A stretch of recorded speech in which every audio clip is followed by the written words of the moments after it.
So welcome to an episode of The Grafter Show. I'm joined here by Ella from Fitbakes. Ella, do you want to just tell us a little bit about what you do and obviously about your company as well? Yes, okay, hello. Fitbakes is a small company that makes low sugar, high protein cakes, which taste like the real deal. Mm-hmm. So we started 15 months ago shipping. We sell mostly online until now. We launched in a couple of retailers in the last couple of weeks, and that's about it. That's the company. So, well, you mentioned very casually there you launched in a couple of retailers. Do you want to actually say which retailers? Because I think some people will be quite surprised. Well, for now we are still in deep conversations with a couple of national retailers, but we are right now, which I cannot mention yet, but we are launching in next week which is the big order that I was telling you that we shipped. Next week in a online retailer called Muscle Food, awesome. Which is the biggest distributor for people that are interested in buying healthy food, let's say that way. So it goes from gym goers to people in the slimming world to diabetics, and this is the kind of food that they sell. Yeah. Fantastic. Now, you started this a couple of years back or so. What is your actual goal that you're trying to achieve with Fitbakes? We want to change the way that Britain eats cake, because, we all love cake. It's something deep in the British culture. We noticed that there are so many healthy treats available in the market, or healthy food, so healthier, let's say that way as well. So you can find all kinds of, better for you yogurt or smoothies or ice cream or cereal, but you can't really find cake. Everybody loves it. And we want to offer people a healthier way to eat something that they're used to eat every day. So this is our goal. We want to change it. We want to offer a healthy alternative. And then I'm guessing that you really love cakes yourself, of course. I love carbohydrates, so I love cake, bread. I could live out of that, to be fair. Fair enough. I think I'm the same. I think I've got a sweet tooth as well, so I can completely understand where you're coming from. And just generally, I think carbohydrates as well is just it can be quite addictive, and therefore it's really important to control your diet. Absolutely. The only thing is, there is always a healthier way to do it. It's like, so what we want to show is you don't have to not eat cake. You don't have to stop eating the things you like. You just have to eat it in a, let's say, more optimized way or a smarter way, which is what we do. So on Fitbakes, the way we achieve the nutrition that we want is we do ingredient swap, which is quite simple. It's not rocket science. It's so we just so let's say we don't use any sugar, we don't use any butter, we don't use milk. Instead of that we use almond milk or avocado or dates, and then that's in the way we are actually achieve a nutrition that compared, let's say, to leading high street brands and to the treats offered in coffee shops. Our cakes have 90% less sugar, 80% less fat, and 60% less calories, and 500% more protein. So it actually is good for you. So it's it's like a dream cake. Yeah, exactly. And obviously it's a cake. Exactly. Yes. So if we rewind back in time, I'm guessing that this idea must have come to you at some point in your lifetime. What was the trigger for you to actually want to do this? So I grew up in Brazil. I am Brazilian and Portuguese. And in Brazil, in Rio more specifically, so Rio is a city where everybody is really worried and care and conscious, let's say, about about being healthy and being outside and ultimately even if you're younger, even looking good, because people go to the beach, so it's a cultural thing. So Brazilians have been doing food swaps for decades. To give you an example, if you talk about stevia which is something that became known in the last I don't know, 5 years in Britain. Like, always the natural sweetener is good for you. Yeah. I remember when I was a child, and that we're talking late 70s, early 80s, that my grandmother already baked with stevia over there. So this is how far back it goes for us, like in Brazil. And also like over there, like instead of giving your kids sugary drinks or juice or this kind of stuff, not that juice is bad, juice is not bad, but let's say sugary juice. Yeah. We give children and even babies, we give coconut water to them, which is, it keeps you going with, doesn't let you dehydrate, and it's good nutrition. So I think food swaps for us are like, inside our brains all the time. And when I moved to Britain, I moved to the UK years ago, I just realized that there were not that many choices around, and I started making my own cakes and my own snacks, and people start saying, "Oh, you should sell this." It's like, really? I'm like, what? I come from 20 years of a big corporate background. So for me, it's like really my own company, and, so selling cakes to other people, and then I started doing it like slowly to people around, the neighbors and this and that, and it took off. We went viral on Instagram, and here we are. Fantastic. That was it. So when did you actually first start cooking your own and selling them? 15 months ago. So February 2017. Wow, so it's actually been pretty much a roller coaster year and a few months now, hasn't it? Yes, exactly. Yeah. So do you want to actually talk us through that journey then? So obviously you started off with probably your friends and family around you saying, hey, we would love to buy some of these cakes for you. How did you go from there to then having your own company, to doing online orders, to doing, getting it into retailers and all of that? Do you want to just talk us through that journey? Because that sounds really interesting. Yeah, so, it was like a friends and family thing. And then after that, what I did is, of course, to get to retailers and this kind of stuff, you have to have a different certificates and, all kinds of evaluations and stuff. So I started doing something online to see, which you still, of course, have to be registered in the council and food hygiene certificates and stuff. So we got that. So what I did is I checked how hard it is to start from zero in your own kitchen. That's what I checked. And basically all you need is to register with the council, get a certificate of food hygiene evaluation from the council, which is pretty straightforward. I mean, it's hard. You have to follow through procedures, but it's doable by yourself. So I started doing it in my own kitchen here. And then I put together a website, which I did I did it myself in these websites that you can follow the models like Shopify and Weebly, which is the ones we used initially. And then I started talking about it on Instagram and Facebook, and people started to order. So, I mean, of course, in the beginning it was first few weeks, it was one order a week. And of course I worked full time at the time. And so I was baking at night and on weekends, and then people would order, and I was like, okay, so I bought a few food grade packaging on eBay, and I put the cakes inside, and I bought a few boxes and I shipped it. And to be fair, of course, the first orders came out they don't look the way you want to look. Right?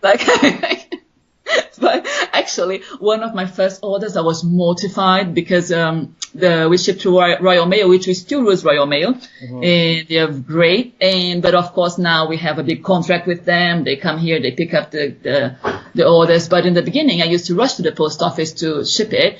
And one of the first orders, the Royal Mail, there was a delay in the delivery. Oh, no. So I know. So the cakes arrived 4 or 5 days later than they should. And the client was complaining to me, and she was absolutely right. So, saying that, they were off, and they were. So, and I was like, oh my God, is this what it's like? I think that was my second order. Oh no. But you know what? It's part of the learning curve, and that's how you do it. And dealing with customers' complaints is one of the challenging things, I'll say, if you're thinking about starting your own business. Don't take it personally. Give it all the give the credit, listen to them, see what you did wrong, apologize, correct your procedures, and move on. It's the way you do it. And that was it. And after a while, we started. Then the orders grew.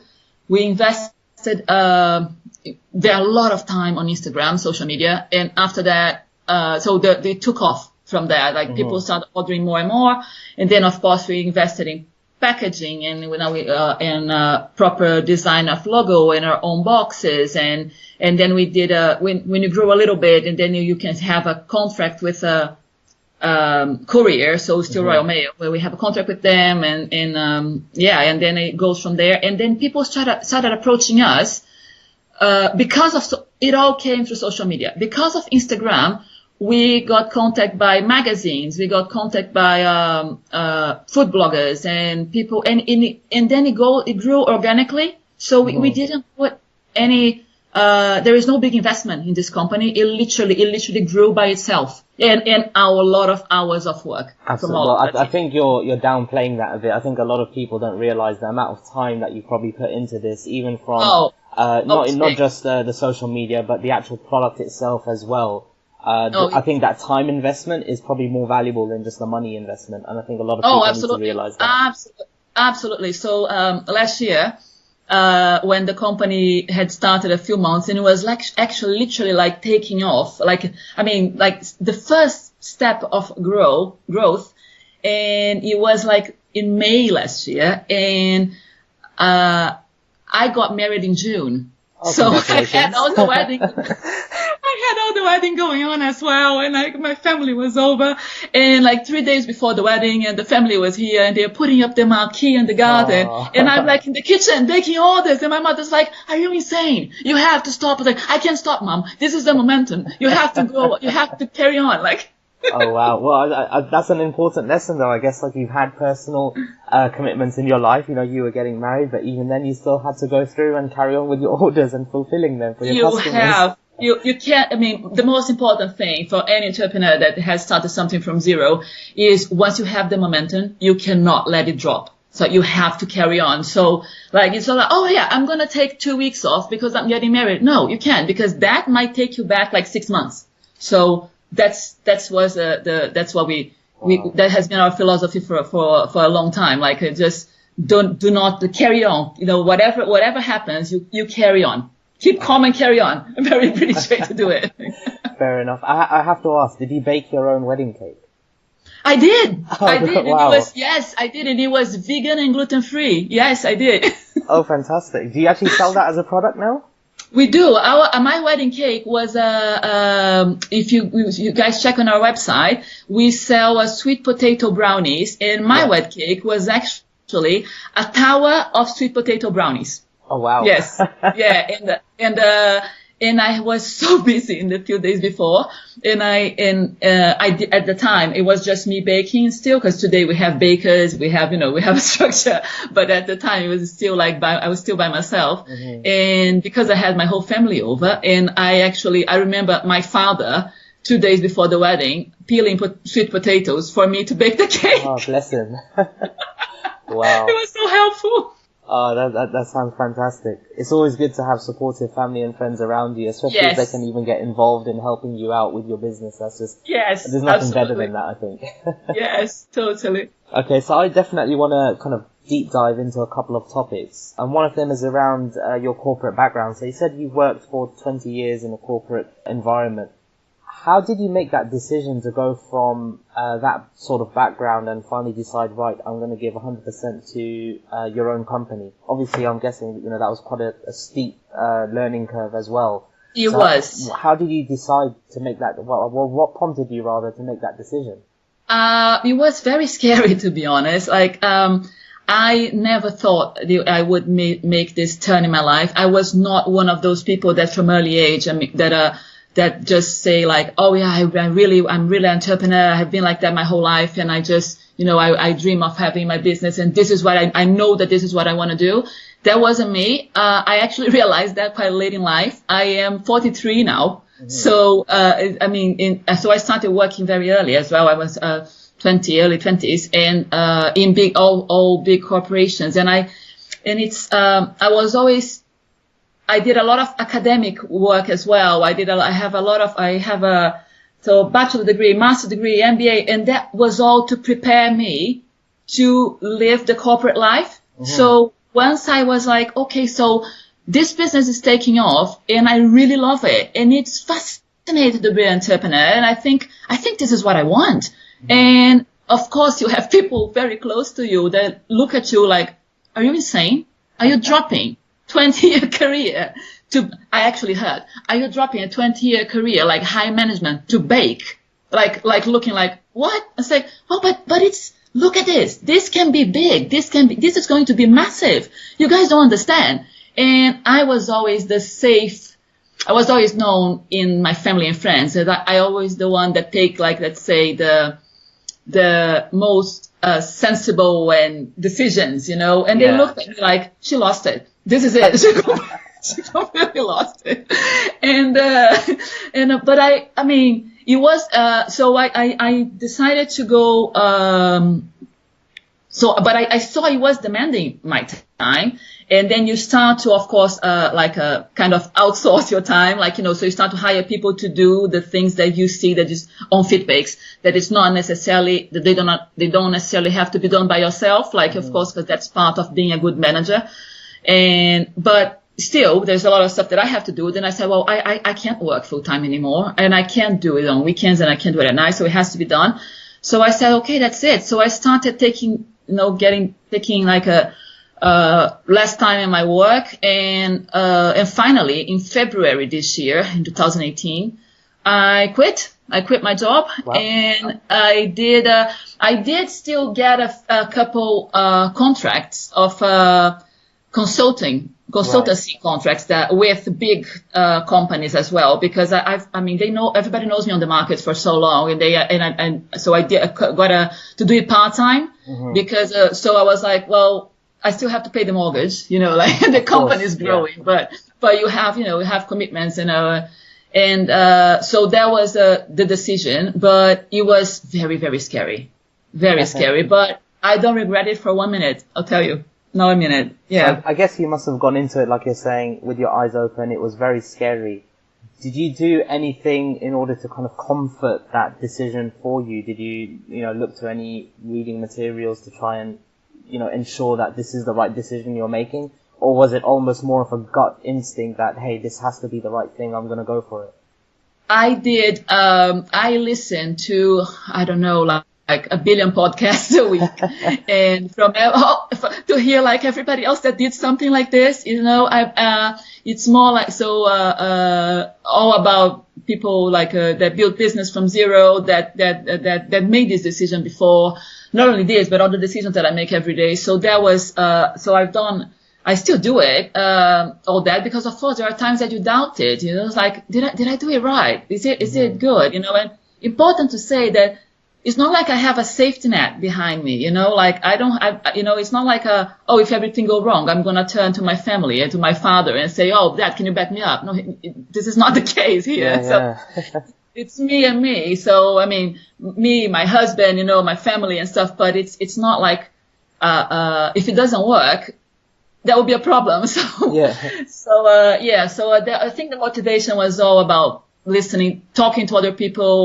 We have a lot of networking as well done with other UK entrepreneurs, and Facebook. We have a little group where we all chat, we all have this doubt and we incentivate each other. So I think that was more about that. And I'm not really a person that believes oh yes, I'm going to do this because I have faith. No, I'm about numbers. So I look at it and I see that they work. If everything goes on a certain way, they work. And even if not everything goes in a certain way, there is a plan B and C, all considering Fitbakes, but it's, because not everything works out the way you want to work, things don't depend on you, but I think the incentive is, this is not, a faith decision. This is a decision that, again, you look at numbers, you look at the graphs, you look at everything, and they work. They will work. So that's it. So it's almost like you're making informed decisions and educated decisions rather than just going on your gut feeling or just going on instinct here. So you actually, Yes. you did a bit of research, you tried out your idea in the market as well. It was growing, and then after some time, that's when you decided really, okay, this is the right thing to do based on actual performance rather than maybe this might work, maybe not. Obviously, there's still an element of risk because, like you said, you left a 20-year corporate role to go into this. So yes, there's going to be an element of risk there, but you still decided, hey, this is based on what I've seen, this is the right thing to do. I do have to ask, kind of rewinding back in time as well, you mentioned about your second order that, didn't go so well. Yeah. How did you actually pick yourself up at that stage? Because everything must have been so new to you, and it must have been terrible. Yeah, it must have just been such a kind of overwhelmingly bad experience for yourself, not just your customer. That was terrible. How did you pick yourself up? So I think I have to give credit to that. That was my husband putting me, up again. Because I have been employed my whole life, so I'm used to doing, corporate world. You do what you're expected to do, and you'll do more. But you know what you are expected to do, and if something goes wrong, you just go to the person and you talk to the person that asked you to do it if you did something wrong, and you fix it. And when you're dealing with customers, it was just like, shit. What am I going to do? This is it. I'm mortified. And I was like, I was so embarrassed with myself. And my husband looked at me and he actually shook me. He's like, okay, this is going to happen. You have to see what you did wrong. You have to prepare yourself for it because, rejection, when you're dealing directly with customers, especially online, because, the same way that Instagram and social media and all the online thing can be good for you, it can also be like, really bad because if something goes wrong, it goes viral as well. So yeah, that's true. So it's really risky, So you have to know. What he told me is like he has been self-employed his whole life, so he looked at me. He's like, okay, you have to get your head around it. You have to get back on it. Don't let it bring it down. Like just move on. Try to get her back, and I never did. That customer, she never bought from me again. I'm still have her email. I'm still gonna send. I hope she listens to me here. Like one day, like, I will give you another chance. Like, I hope so as well. Obviously, you've come leaps and bounds since then, and that's part of the learning curve, I guess. Going through some of these experiences. Yes. You actually mentioned earlier as well, you must have received negativity from even people close around you as well, whether that's other family and friends. Did you do anything to actually deal with that? People who are kind of saying, you've been working for 20 years in a corporate role and now you want to do something like this, which is baking. What sort of negativity did you deal with, and then how did you actually get over that? Well, I did, I had people very close to me, like, really, my mother. My mother has been always the person that has always believed in me the most since I was a child. And she actually was like, but, you're not going to do that, are you? Like, are you sure? You're like, of course, it's a mother being worried, isn't it? You can't really blame her. And I said, Mom, look, this is what I'm doing. I just I actually shut it down. Like I said, I'm not going to listen to it. Like, because if I let that get to me, it's just not going to, what I thought was mostly, I think I believe in it. I believe in myself and I think I'm doing the right thing. And the numbers are good. You can't argue with that. And I said, Mom, let me do it. Let me try it. And, just don't listen. Don't get in the way, So, and then of course, every time that, I had a little bit of result, first time the sales reached, £1,000 in a month. Mm-hmm. My mother was the first person that I was actually taking pictures, of the sales thing. And I was like, look, Mom, look, do you believe it now? It's like a child, asking for mother's approval, Yeah. I think it's really important to have supportive people around you. I think, obviously, like you said, parents in particular are always just concerned and they just mean the best for you, but that always comes out in a very concerning sort of way. But I think it's really important. It sounds like your husband as well is super supportive of what you were doing. So it's really important to have that positivity around you. He is my rock. He is my rock every day, with everything. He's just like, I cannot describe how much he supports me. Oh, fantastic. Shout out to your husband then. It sounds like he's definitely keeping you motivated and keeping you going. Awesome. So, just fast forwarding to today then, you must have some sort of daily routine in place to keep on top of all of the demands that Fitbakes has on you. Do you want to just talk us through maybe what a typical day looks like for yourself?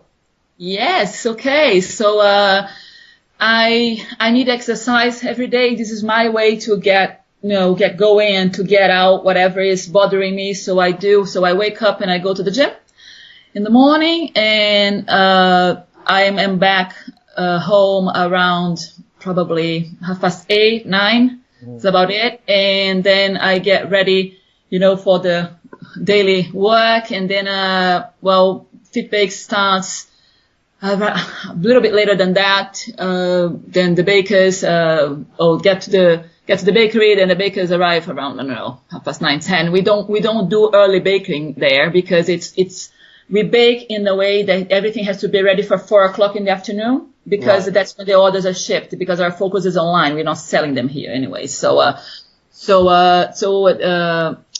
there is, in the morning, it's mostly about preparing the demands and the planning of the production for the next day.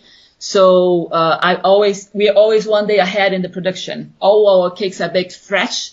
So it's not like I'm producing now what I'm selling next week. I'm producing now what I'm selling tomorrow. So or today, sometimes it's day to day. So in the morning it's more about the production, and also about the clients, of course. So we have the customer service. I have somebody that helps me with social media. But whenever it's emails and stuff, I do like to take a look and be close to the clients, remembering always that if it's a long-line business, our main sales channel is online. You have to know what's going on online. So I check Instagram, I check the emails, and I check comments on our website. I check everything. That's like mornings about the clients. That's and it's very demanding because you have to be very, very careful and give the attention that everybody needs, which and deserves, which is it's important.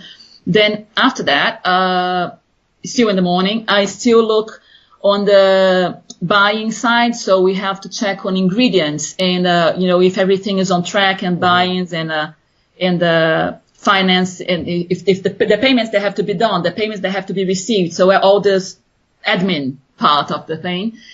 And then on the afternoon, then a quick lunch break. And afternoon is usually more about growing the business. So let's say it's about, that's the time that I separate to myself to think of how are we actually going to grow this? Not the daily stuff has to be done in the morning. Afternoon is like, we want to now, for example, we want to soon be reaching customers in Ireland. How are we going to do that? How are we going to ship customers in Ireland? You need to talk to the Department of International Trade, because you're exporting, basically. And you need to talk, or like, for example, the sugar tax is going to be soon on food. Are we taking advantage of that? And this kind of like more, let's say, long-term things. And we also have or the promotions that are going to be done in the next month or in the next week, because it's social media and online sales. They demand so much strategic work before you actually go to the tactics and to execute them. So you need time to actually stop and think about all that and put that into practice. So it's I would say I divide mornings are about daily stuff and daily processes, and afternoons are about how are we going to grow this? Because if you're not growing, you're dying, and especially in a startup, because we're still starting. So we have we have pretty aggressive targets for the next few months and years. So it's how are we going to get there? And every day it's something new. And of course, some ideas we ditch them. No, that's not good. Drop it. So it's more about that moment to think about it and put them in practice. Okay. So about that. And when does your day finish then? it goes quite late because, oh yeah, I know.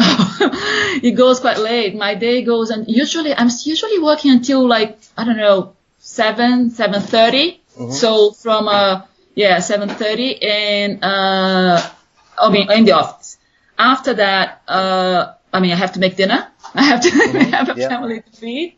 Yeah. And then my downtime usually be on the after dinner. So let's say, sit down to dinner around 8:30, and after dinner at like 9:30 or 9:00, I actually sit down and I don't know, watch some series and Netflix or whatever. So this is my downtime. I need an hour just to switch off. Actually. Absolutely, yeah, that's super important, just to re-energize yourself and just to reset your brain, because obviously you can get fatigued otherwise. Yeah. So just on that, do you do anything else? Because I've spoken to quite a few other people. Some people do meditating, some people do a lot of reading. You obviously already work out on a daily basis to get your day started off. But do you do anything along those lines, or anything else apart from that? I have tried to meditate. I'm not capable of doing it. I don't know. I can't do it. People say, okay, sit there and empty your mind. I'm like, I have 3 billion things going to my mind. I cannot do it. My husband does it. He's been trying to convince me or to teach me. I don't know. I think this is something I'm aiming to be able to do in the next few years, because it's so beneficial, isn't it? So many people talk about that, and I don't know. I'm not capable of doing it. I think, I reckon I'm quite similar to yourself, just because I always have a billion thoughts going through my mind at any one time, but I do still try to make a little bit of time for some spirituality, just to turn off, not think about anything, from a business perspective, career perspective, or anything like that, and literally just to focus on other things and just get a clear mind. I think that's the goal, is just to get a clear mind, which then allows you to be very focused when you get back to doing your work stuff. That's what I found personally. But otherwise, generally, I'm not someone who can just sit there and just switch off like that. Quite often I've got 100 things at any given second going through my mind. It can be very challenging, so I can completely understand where you're coming from. So many people just say, oh yes, and then I meditate. It's like, how do you do that? Fair enough. One thing you mentioned throughout is around social media, and I definitely want to just touch on this a little bit. So you mentioned very early on that you started putting some of the stuff on social media, particularly on Instagram, and that's where things started to go viral. Do you want to just give us an insight into, I guess, the time investment that you have made on social media back then, but then also now? Has anything changed? Is it the same amount of time that you're spending, or, how has that evolved over time as the business has grown? Yeah. Okay. So social media is probably the time that the activity that I spend most time of my day. I have optimized a few processes, but I still want to be close to that. So I think when we started, we used to post on Instagram every hour, so 1 post per hour. And yeah, I know. and starting usually from 8:00 in the UK and going until 10 p.m. So that is actually what made us grow quite consistently. Right now we are posting once every 2 hours, which is I try to go once every 3 hours, and then the sales dropped. You can see a direct like relation of it. Like it's just we still have to be every 2 hours. Yeah, it's amazing. And I used to do in the beginning Instagram, Facebook, Twitter, and Pinterest. I did it all myself. Now I have somebody that helps me with social media. So this other person, she does everything else but Instagram. So on Instagram she still answers she answers the messages and comments. So all I do now is I do the Instagram posts. I still do it every 2 hours, because what I usually do is in the morning, whilst I'm at the gym on the treadmill, I prepare like all the posts of the day, and I save them as drafts, and then every 2 hours or something like this, and then we post it. But I try to give this to somebody else a little bit, but it's still my main sales channel. So I think I still have to do it. I want, because I want to have the feeling of what's happening. Again, when you post on social media, you have to see what's the return you get from that post. Why? So how many people actually clicked on your website because of that post? How many new followers you got because of that post? What are you talking about? It's not like we're not just posting our products because that would bore people. That's not, they don't want to see companies going, oh, hello, look, my product is good. That's not what they want. They follow us because we are talking about things that have to do with our products. So, for example, we are a healthy food and fitness and all these kinds of themes page. So we post recipes, we post exercise routines, we post and anything that has to do with that, or just pictures. This is what I had for breakfast, because people want to know. It's they kind of follow the journey. And then once in a while, of course, here today for breakfast I had Fitbakes lemon drizzle cakes because I like having cake for breakfast. So there you go.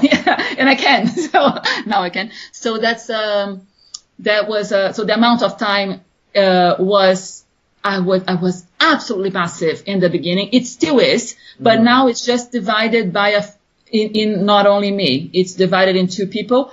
And so I have this person that does it for me, all the other ones, and I do Instagram. Is still demanding. It still takes a few hours a day on that, and you have to and then of course you always have the new things coming out on social media. Yeah. So now Instagram stories, you have to be that. Or now it's IGTV. It's like, oh my God, okay, I have to do that as well. So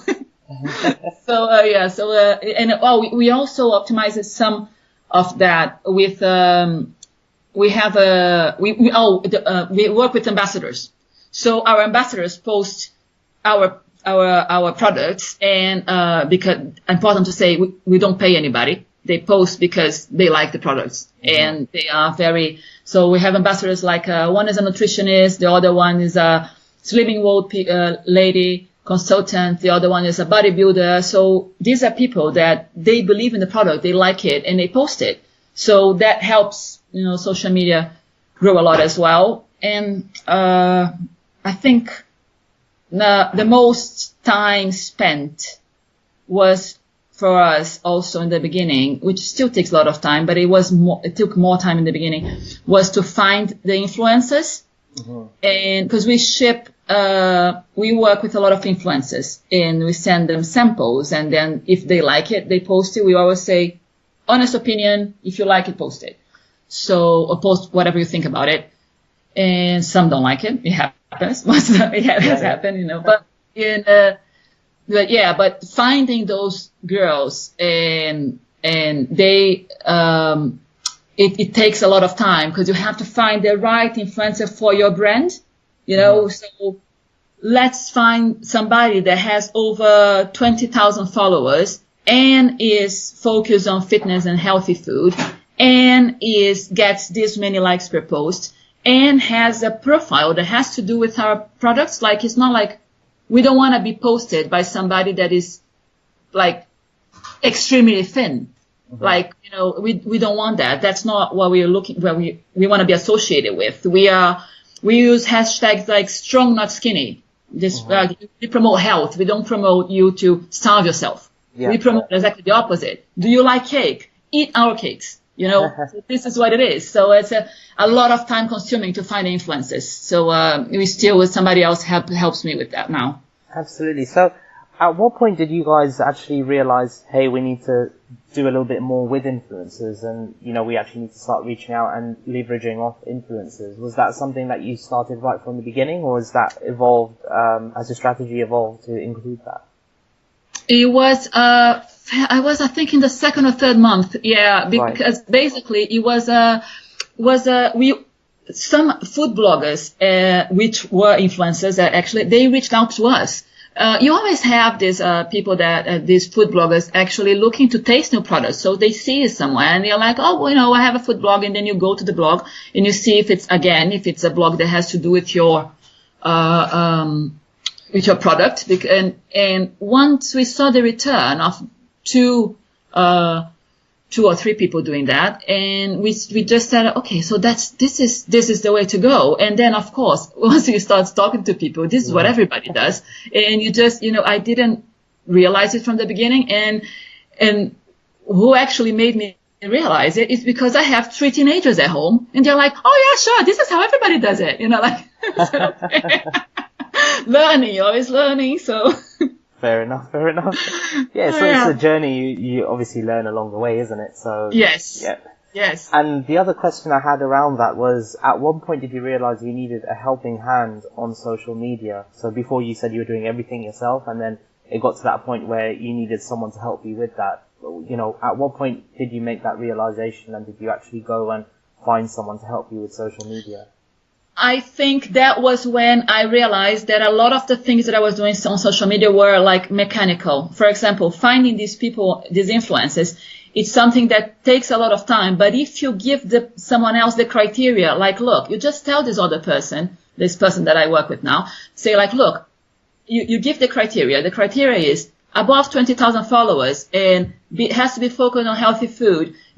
We want healthy people, and this many likes per post. So you give somebody else the criteria, somebody else can follow it, can follow your requests and just find them. When I realized that I was doing something that could be done by somebody else, and most importantly, that by doing this myself, I was using precious time, and I was, for example, not creating a new flavor.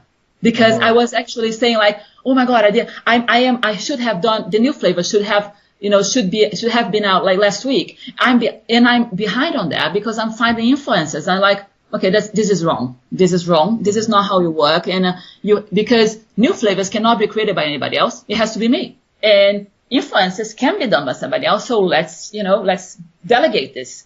You have to delegate it. I think this is one good thing that I learned from corporate life. You have all this managing, correct ways to manage people and to manage your business. You have, delegate it as much as possible. Absolutely. That's it. Absolutely. Yeah. One of the things I really want to touch on is what you've learnt along the way, and if someone else were to maybe start a similar sort of company, maybe they want to do, I don't know, healthy smoothies and mass manufacture them and, try to get that shipped out somehow. What advice anyway would you have for people who are interested in doing something similar and they don't know where to start? Oh, I would say start. Don't be dreamy. Look, actually, because the market needs so many new products. There is always a problem that is there to be fixed by a solution product. So actually look for what the market needs, and because if you solve a problem, that's how your product takes off. So I think that's the main thing. And also you can test your product in the market and see what works and what doesn't. And we got a few things wrong, of course. And we had a fantastic flavor, for example, that I loved it, and it just didn't sell. And then you see, oh, that doesn't work, so you take it down. So testing your product in the market is important. So maybe start small, see what works and what doesn't work. Don't only ask for opinions of people that are close to you and like you, because they might be too nice. So actually get your products out there. But important thing, get out there. Don't be afraid. Just try it and see what works, and start small, see what works, and always follow what works. And I think one thing that we always did is always follow the most profitable way, because I think that's where a lot of small companies go wrong. You can put money in the wrong aspects of the company. So it's easy to go big and investing on like promotions and buy a page of an ad in a magazine. You don't need that. That might be easier because you're going to put a lot of money and you don't have to do much work, but this might not give you the return that you're paying for. And instead, if you spend time and you see on social media, for example, and you work bit by bit, and then you see the results of this works, this doesn't work, this is better. It's going to be more work, it's going to be more time consuming, but you will see the result and you will be cheaper and more profitable. And this is how companies grow. I think eyes on the profit, most of it. Now, what's next for yourselves then? So obviously you've got the company running, it sounds like you're always very busy now as well. You're churning through orders. So what do you think is next for you, and where do you want to get to maybe in, let's say, the next, 5 years? We are in talks to outsource our production right now and fully to a large manufacturer. Okay. So that would mean that we would have capacity to start supplying large retailers. So I think that is the goal. I mean, we are not decreasing our online focus. It still be large because this is what we're good at. This is what we know how to do it, and that's most importantly where there is more. We can reach people online that, funny enough, some of our retailers don't reach. To give you an idea, we sell one of our most loyal clients, a few of our most loyal clients are like in Jersey, because we ship to Jersey. They don't have that many options of healthy food there. Like people have in London, for example, they can't walk into a Whole Foods and buy it or something like that.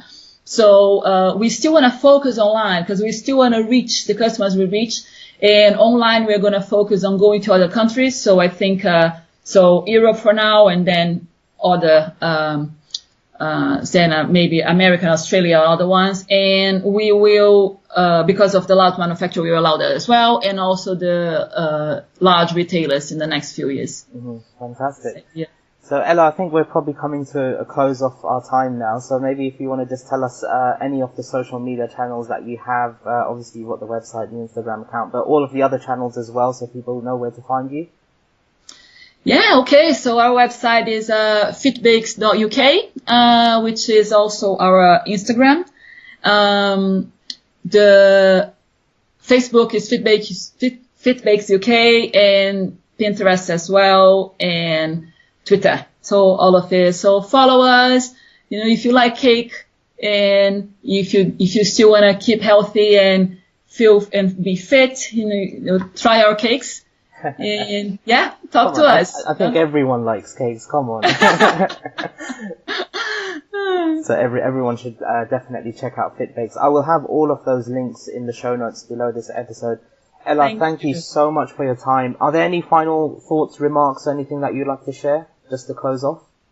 I think, I would say if you have an idea, anybody, guys, if you have an idea about a business or about anything else that you think can work for you or for the world, just follow it. And you know what? Give it a go. And if it doesn't work, it doesn't work. So what? But if it does, it's one of those things. But what if I fall? Okay, but what if you fly? You never know. Just follow it. I think that's it. Very true. Great advice to finish on. So Ella, once again, thank you so much for your time. It's been a fantastic episode. I know I've really enjoyed it. I hope you also enjoyed speaking to me as well. So thank you so much for your time today. Thank you.